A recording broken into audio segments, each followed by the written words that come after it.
Hello everyone, आप सभी का स्वागत है आईएफएस के इस वंडरफुल प्लेटफॉर्म पर। एंड आज हमारे साथ जुड़ चुकी है एक हरियाणा की शेरनी जिन्होंने सीएसआर एग्जामिनेशन को जेआरएफ कैटेगरी से क्वालिफाई किया है। एंड मैं बता दूं, इनका ऑल इंडिया रैंक 200 है। एंड सबसे पहले तो बहुत बधाई हो आपको इस एग्ज़ाम को क्वालिफाई करने के लिए, वो भी जेआरएफ कैटेगरी से। एंड बहुत लोगों का ये सोचना होगा कि आईएफएस शो ऑफ कर रहा है कि इतने रिजल्ट लगे हैं, इतने ये वीडियोस डाल रहे हैं।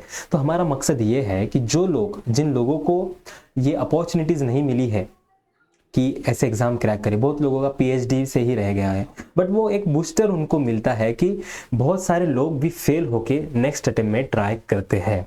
तो ऐसे ही कुछ स्ट्रगल स्टोरीज जानने के लिए हमें इंटरव्यूज करवा रहे हैं और इसका मकसद यही है। और हमारे साथ और एक टॉपर और एक मेधावी स्टूडेंट जुड़ चुके हैं जिन्होंने यूट्यूब से पढ़ा है।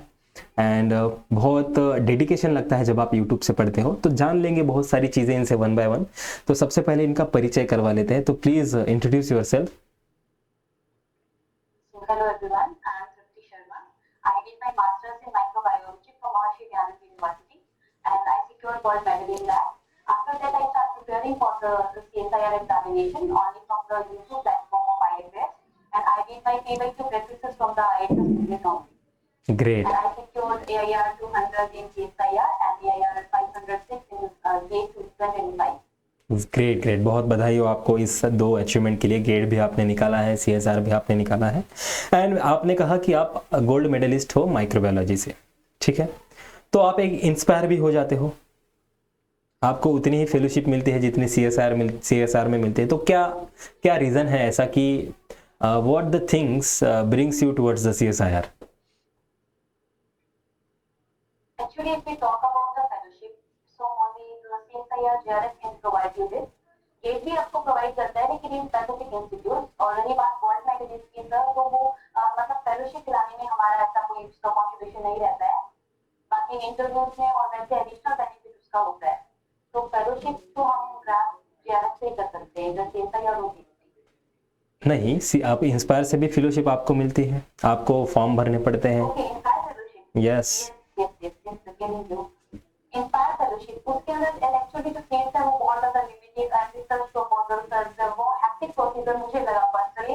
और साथ ही जो ये सिलेबस हम कवर करते हैं सीएसआईआर में, वो हम मास्टर्स माइक्रोबायोलॉजी में इतना कवर नहीं करते हैं। तो मुझे लगा कि जो नॉलेज चाहिए, जो प्रॉपर लाइफ साइंस की, तो एग्जाम की प्रिपरेशन भी हो जाएगी और वो नॉलेज भी हो जाएगी। ज्ञान का भंडार भराना था आपको। Right right, yes exactly. And कब पता चला आपको इस सीएसआर एग्जामिनेशन के बारे में?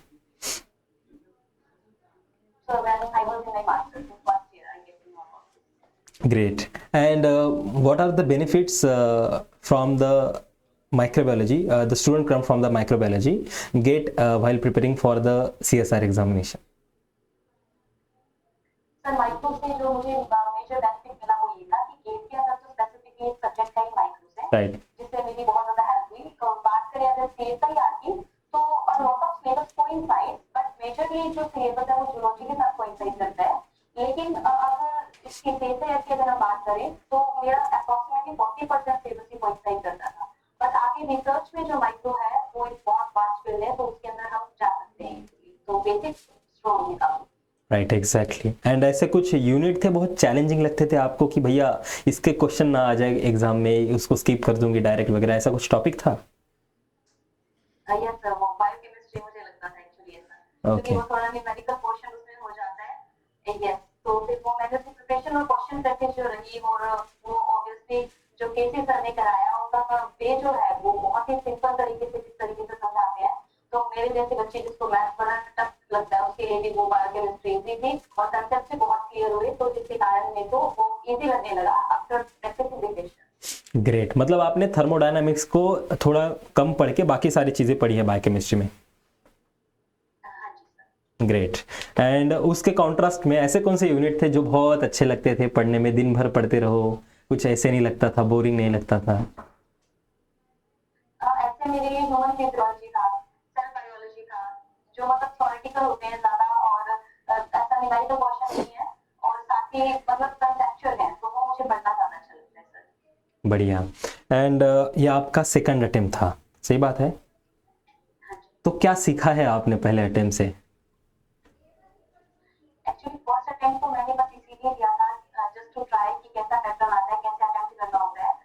प्रिपरेशन नहीं थी मेरी आंसर इस टाइम पे, बट मैंने टाइम मैनेजमेंट सीखा था। जस्ट अटेम्प्ट मैंने लाइक 25 क्वेश्चन करने होते हैं पास से, तो मैंने फर्स्ट अटेम्प्ट में 25 क्वेश्चन ही कर दिए थे।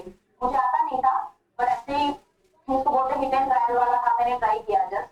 लेकिन अभी सेकंड अटेम्प्ट में प्रिपरेशन साथ में थी और वो फर्स्ट अटेम्प्ट का एक्सपीरियंस था, how to attempt the paper actually. तो वो दोनों कंबाइन होके फिर अभी मतलब अच्छे से हुआ।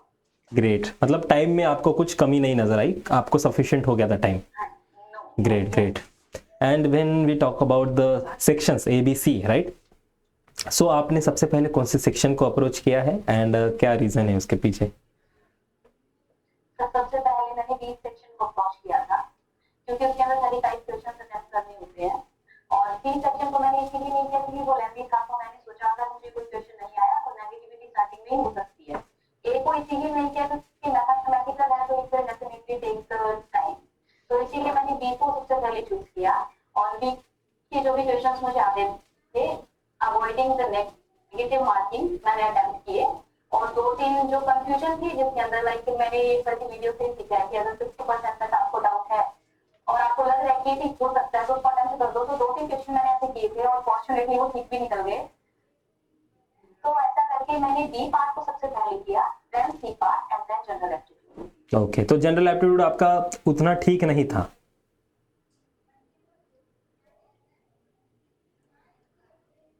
यस। नहीं, general aptitude is quite good of mind, तो वो मेरे अच्छा हो जाता है, तो अच्छा था, लेकिन बट टाइम टेकिंग थोड़ा मेरे लिए, तो इसीलिए बाकी मेरा जनरल एप्टीट्यूड अच्छा था। सर मैंने उसकी प्रिपरेशन भी नहीं की थी और मेरे आउट ऑफ 15 12 to 30 क्वेश्चंस उसमें थी। अरे वाह, ग्रेट ग्रेट ग्रेट। तो फिर क्यों डरते थे आप बायोकेमिस्ट्री के थर्मोडायनामिक्स न्यूमेरिकल से?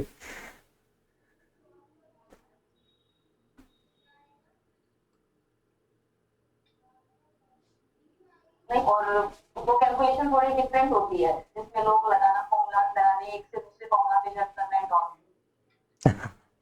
ओके। एंड वो आप जो सेक्शन सॉल्व करती थी ए बी एंड सी, आप कंप्लीटली पूरा सेक्शन सॉल्व कर लेते सी को फिर बी की तरफ जाते, या फिर बी को पहले सॉल्व करके फिर सी की तरफ जाते, क्या नहीं इन बिटवीन जंप करते थे? या सर रोमांस क्वेश्चन जो होते थे उससे मैं बाद में जंप करती थी, बट मेरी प्रायोरिटी पहले यही रहती थी लाइक इफ आप attempting part B first initially, तो मैं उसी को कंप्लीट करूं और उसके बाद ही नेक्स्ट सेक्शन पे जाऊं। तो शफलिंग नहीं करती थी और इससे बड़ा हैक्टिक भी हो जाता है एग्जाम। और वो रीडिंग तो सारी क्वेश्चन की मैं करी लेती थी सबसे पहले, जो जो होते जाते थे वो क्विकली मैं रीडिंग कर लेती हूँ, तो ये मेरा एक प्लस पॉइंट है, फटाफट सारे क्वेश्चन रीड कर लेती हूँ। Great great, photogenic memory type, right, कि पता हो जाता है कि ये सॉल्व हो सकता है। और उस रीडिंग में ना, उस रीडिंग में आपके कभी कभी 2-3 सवाल सही भी उसी टाइम हो जाते हैं, जो जैसे टेबल क्वेश्चंस हो गए, जैसे कुछ डायरेक्ट क्वेश्चन आ जाते हैं, वो आपके उस रीडिंग में पहले एक राउंड में आपके 2-3 सवाल हो जाते हैं, वो एक कॉन्फिडेंस भी देता है आपको। एंड अगर मैं बात करूँ आपको आगे क्या करना है इस एग्ज़ाम के बेसिस को लेकर, मतलब एग्ज़ाम आपने क्वालिफाई कर दिया है, आपको रिसर्च में जाना है या एकेडमिक्स में जाना है? सर रिसर्च में मुझे जाना है, तो मैं अभी मेरा जैसे एग्जाम ये हुआ है क्वालिफाई, तो मैं अभी जो भी पीएचडी के लिए फॉर्म मिलेगा सबको फिल करूंगी, रिसर्च में जाना है। क्या ढूंढना है आपको, क्या खोजना है, क्या कमी रहेगी ज़िंदगी में? लाइक सर जैसे कि मेरा जो डिसर्टेशन टॉपिक था ना, मैंने वो उसी को प्रोसीड करना है। जैसे और भी तरह struggling from the disease a lot of diseases, but the major concern in this time is the EMR. तो मेरा मोटिव यही है कि ईएमआर को कैसे हम ओवरकम कर सकते हैं। राइट राइट राइट इसके आगे मुझे रिसर्च करना है, क्या ऑल्टरनेटिव हम सर्च कर सकते हैं। राइट, सुपर बग्स को आपको खत्म करना है। राइट, बहुत बढ़िया है। डब्ल्यूएचओ का भी एक बहुत बड़ा कंसर्न है। Right right, please pardon. Search करना है कि और क्या ऑल्टरनेटिव हो सकते हैं। और तो सुपर बग्स भी सुपर है तो वो कर ही लेते हैं, उनको भी ओवरकम जो हम सर्च करते हैं, बट हम कैसे कॉम्बैट करें, this is the major problem and which I want to search for. Right, exactly exactly, very nice. And WHO ने भी एक रिपोर्ट दी है कि आगे आने वाले 40-50 साल में ये बहुत बड़ा एक पैंडेमिक होने वाला है, ड्रग रेजिस्टेंस, राइट। तो बहुत सारी बातें हैं, बहुत सारी चीज़ें आपको ढूंढनी पड़ेगी, एंड आई होप इसी कॉन्फिडेंस के साथ आप उसको सॉल्व करोगे। एंड पीवाई की उसका कितना बड़ा रोल है? सर अगर मैं बात करूं मेरा पर्सनल एक्सपीरियंस, तो गेट के अंदर तो पीवाई क्यूज ने बहुत इंपॉर्टेंट अप्रोक्सली किया, मैंने अप्रोक्सीमेटली 6 to 7 जो टीवाईक्यूज है वो मैंने प्रिपेयर किए थे। और क्योंकि उस टाइम पे मेरा ऐसा कुछ कॉन्फिडेंस नहीं था, क्योंकि मेरा एक फर्स्ट अटेम्प्ट था आफ्टर मास्टर्स, तो मैंने सोचा टीवाईक्यूज पे ज्यादा रिलाई करते हैं, और वो बहुत ज्यादा बेस्ट भी रहा मेरे लिए। उसका मतलब कॉन्ट्रीब्यूशन है मेरी केटी क्वालिफाइंग में और अच्छी एक रैंक लाने में, मतलब इतना रैंक की मैं अप्लाई कर सकती हूँ कहीं। और CSIR में जैसे जो मैंने यूनिक वाइज क्वेश्चन जो थे टीवाईक्यूज वो मैं साथ साथ कवर करती रही, तो वो पैटर्न ऑफ क्वेश्चन मुझे पता लगता रहा कि ये यूनिट कवर करने के बाद क्वेश्चन किस तरीके से write it plays a major role TYQs के बिना तो अधूरा सा है। राइट, और एक कॉन्फिडेंस भी आ जाता है ना कि यार मैं सही डायरेक्शन में जा रही हूँ, मेरे कंसेप्ट क्लियर है, मैं अप्लाई कर पा रही हूँ। राइट, ये आपको एक ब्लाइंड धोखे में नहीं रखता कि मस्त पढ़ रही हो एंड आपको अप्लाई नहीं करने आ रहा है। एग्जैक्टली। एंड जब आप सबमिट करके आए 3 घंटे के बाद, आपको लगा कि हो जाएगा इस बार? नहीं सर, मुझे तो कोई होप नहीं थी कि हो जाएगा, लेकिन मेरे को ना पेपर इजी था, लेकिन मुझको ये नहीं था कि हो जाएगा ऐसा करके, क्योंकि कट ऑफ वगैरह कुछ कभी कोई आइडिया नहीं होता। लेकिन जब मैंने आंसर की मैच किया तब मुझे हो पाया कि हाँ पेपर हो सकता है, क्योंकि उससे पहले कोई आइडिया नहीं होता कितने आंसर ठीक हो सकते हैं, कितना नहीं, क्या रहेगा। Right, after matching the answer की मुझे था कि हाँ अब हो सकता है। ग्रेट। एंड अगर मैं कहूँ एक हाइपोथेटिकल क्वेश्चन देता हूँ आपको पार्ट सी का, कि इस एग्ज़ाम को अगर मैं आपके लाइफ से हटा दूँ, रिजेक्ट कर दूँ, तो फिर से आपको देना है इस एग्ज़ाम को, तो ऐसी कौन सी प्रिपरेशन स्ट्रेटजी ऐड ऑन होगी आपके प्रिपरेशन में?